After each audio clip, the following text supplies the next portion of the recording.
Tim's still coming, and it's going to take a little bit of adjustment to get up, and get excited and be energetic at 9 o'clock in the morning.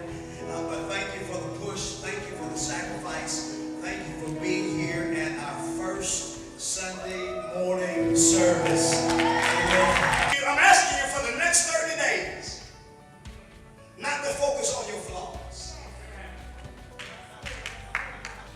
I want to ask you for the next 30 days if you will not focus on your limitations.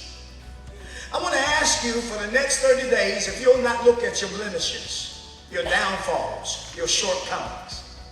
Could you do me a favor? Can we partner together and for the next 30 days you not focus on your weaknesses? I want you to go on a journey of discovery with me, because you have a treasure, and every treasure has to be first recovered and then refined. See, you always move in the direction of your focus. You always move in the direction of your focus. And if you're focusing on how raggedy it is, that's the direction you're moving in. If you're focused on how broken it is, if you're focused on how much it hurts you, if you're focused on how little you have, you always move in the direction of your focus. And I don't want you to focus on the sin in your life. Boy, I feel the anointing of God. I don't want you to focus on who you hate or who hates you. I want you to focus on how much love is not in the marriage, how much respect has gone out of the home, how they don't appreciate you on the job, how you're underpaid and overworked. Anybody can cross over a low bar.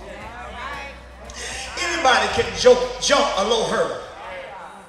And I want to submit to you today that there are many people that are transporting mediocrity. There are many people that are transporting a God of limitations. And when we show up and we begin to represent God to our family, to our friends, to our co-workers, what kind of God are they seeing? Are they seeing a God that can do anything? Are they seeing a God that can only love you and be with you in the middle of your trouble? And I want you to look yourself in the mirror and I want you to ask yourself this question. Is that the best God can do? That's my question for you today. I want to know, when you look in the mirror and look at yourself, do you see the best God can do? No, don't y'all look at me like that, amen.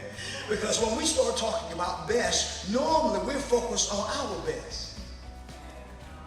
You're focusing on how strong you are, how much money you have, how intelligent you are.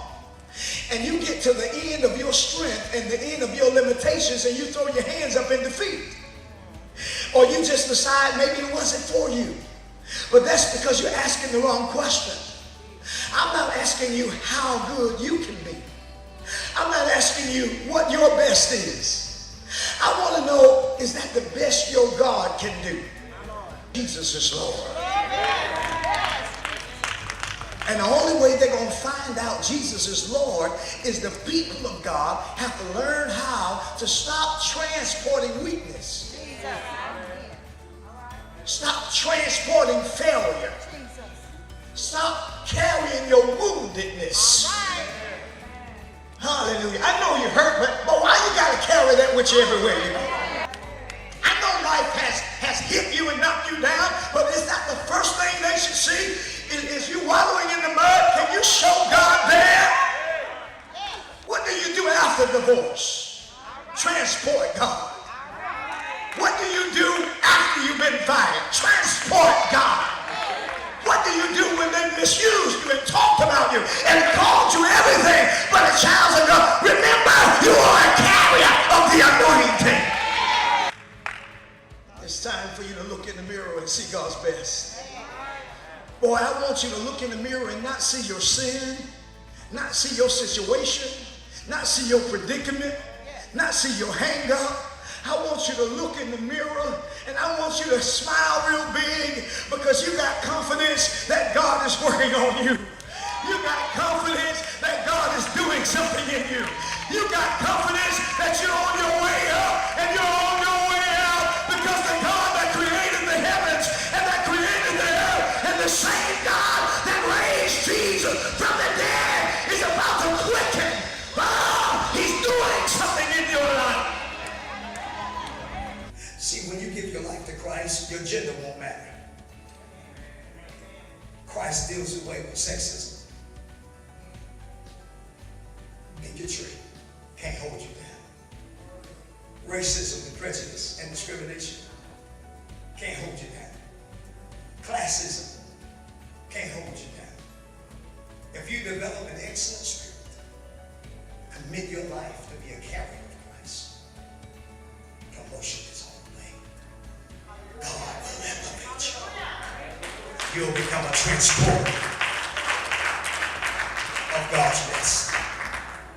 You're bigger than the sin you're committing. That's not the best God can do. You're bigger than the life you're living. That's not the best God can do. It's not for us to settle, or it's for us to get up today and say, I'm going to be better today than I was yesterday. And I'm going to be better tomorrow than I am today. Because it's not about me, but it's about realizing the treasure that's on the inside of me. I'm finished. Give God praise.